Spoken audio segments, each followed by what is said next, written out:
तब हनुमान जी ने श्री रामचंद्र जी की सारी कथा कहकर अपना नाम बताया।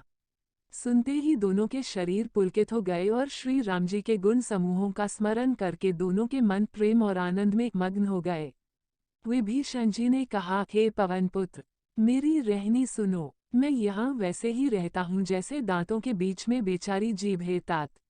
मुझे अनाथ जानकर सूर्यकुल के नाथ श्री रामचंद्र जी क्या कभी मुझ पर कृपा करेंगे? मेरा तामसी राक्षस शरीर होने से साधन तो कुछ बनता नहीं और न मन में श्री रामचंद्र जी के चरण कमलों में प्रेम ही है, परंतु हे हनुमान, अब मुझे विश्वास हो गया कि श्री राम जी की मुझ पर कृपा है, क्योंकि हरि की कृपा के बिना संत नहीं मिलते। जब श्री रघुवीर ने कृपा की है, तभी तो आपने मुझे हट करके अपनी ओर से दर्शन दिए हैं। हनुमान जी ने कहा, हे विभीषण जी, सुनिए, प्रभु की यही रीति है कि वे सेवक पर सदा ही प्रेम किया करते हैं। भला कहिए, मैं ही कौन बड़ा कुलीन हूँ, जाति का चंचल वानर हूँ और सब प्रकार से नीच। प्रातःकाल जो हम लोगों बंदरों का नाम ले ले तो उस दिन उसे भोजन न मिले। हे सखा, सुनिए, मैं ऐसा अधम हूँ, पर श्री रामचंद्र जी ने तो मुझ पर भी कृपा ही की है। भगवान के गुणों का स्मरण करके हनुमान जी के दोनों नेत्रों में प्रेमाश्रुओं का जल भर आया। जो जानते हुए भी ऐसे स्वामी श्री रघुनाथ जी को भुलाकर विषयों के पीछे भटकते फिरते हैं, वे दुखी क्यों न हों। इस प्रकार श्री राम जी के गुण समूहों को कहते हुए उन्होंने अनिर्वचनीय परम शांति प्राप्त की। फिर विभीषण जी ने श्री जानकी जी जिस प्रकार वहां लंका में रहती थीं, वह सब कथा कही। तब हनुमान जी ने कहा, हे भाई सुनो, मैं जानकी माता को देखता चाहता हूँ। विभीषण जी ने माता के दर्शन की सब युक्तियां उपाय कह सुनाई। तब हनुमान जी विदा लेकर चले। फिर वही पहले का मसक सरीखा रूप धरकर वहां गए, जहां अशोक वन में वन के जिस भाग में सीता जी रहती थीं। सीता जी को देखकर हनुमान जी ने उन्हें मन ही में प्रणाम किया। उन्हें बैठे ही बैठे रात्रि के चारों पहर बीत जाते हैं। शरीर दुबला हो गया है, सिर पर जटाओं की एक वेणी लट है। हृदय में श्री रघुनाथ जी के गुण समूहों का जाप स्मरण करती रहती हैं। श्री जानकी जी नेत्रों को अपने चरणों में लगाए हुए हैं, नीचे की ओर देख रही हैं और मन श्री राम जी के चरण कमलों में लीन है। जानकी जी को दीन दुखी देखकर पवनपुत्र हनुमान जी बहुत ही दुखी हुए। हनुमान जी वृक्ष के पत्तों में छिप रहे और विचार करने लगे कि हे भाई, क्या करूं, इनका दुख कैसे दूर करूं। उसी समय बहुत सी स्त्रियों को साथ लिए सज धजकर रावण वहां आया। उस दुष्ट ने सीताजी को बहुत प्रकार से समझाया, साम दान भय और भेद दिखलाया। रावण ने कहा, हे सुमुखी, हे सयानी, सुनो, मंदोदरी आदि सब रानियों को मैं तुम्हारी दासी बना दूंगा, यह मेरा प्रण है। तुम एक बार मेरी ओर देखो तो सही।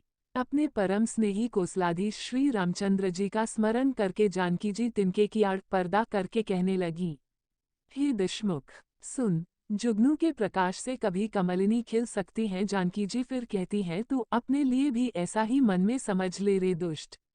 तुझे श्री रघुवीर के बाण की खबर नहीं है। रे पापी, तू मुझे सूने में हर लाया है।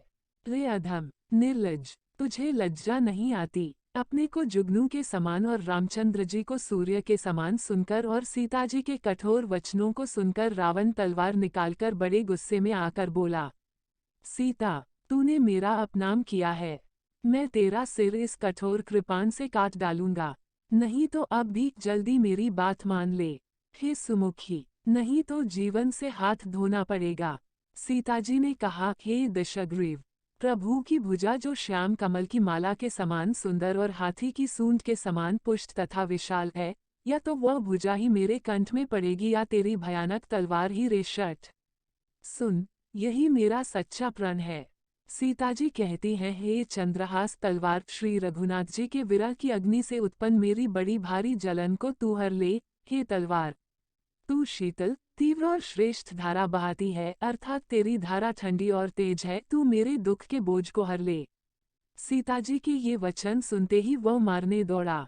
तब मय दानव की पुत्री मंदोदरी ने नीति कहकर उसे समझाया।